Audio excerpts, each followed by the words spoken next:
faezakany dy maro ny safidy maro ny fanamby fa ny fotoana mandalo tsy mivery nintsony ko atao vitsarany anio fa hitondra soanao aza vela horesiny akamona aza velo vao vitakiny ratsy toetra tsara no avena itsara ny hoavy mba tsy hanerina raha mpitso manaova mendrika anio miesa mazoto mitsoroatrany mivava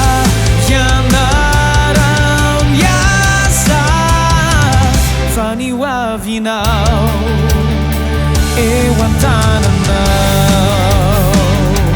efa enjena no manokatra varavarana ny fahamarinana no ankasitrahana ny namana tsara no manampianao iakatra fa ny ratsy kosa misintonana hidina raha misy fankampanay makany amin'ny lalan-dratsy tsaro vifaiana no misafidy ny faendrenano erinao ny filiavana lolakile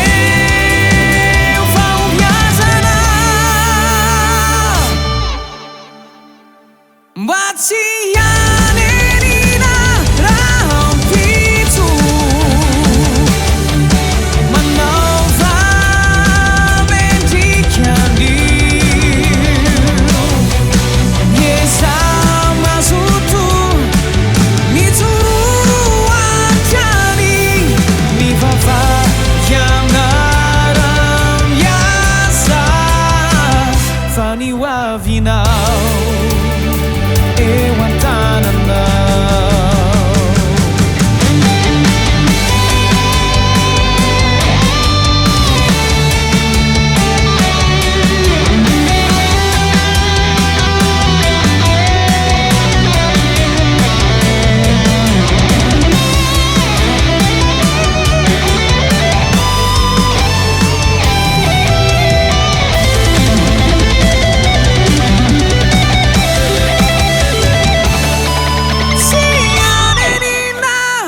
ra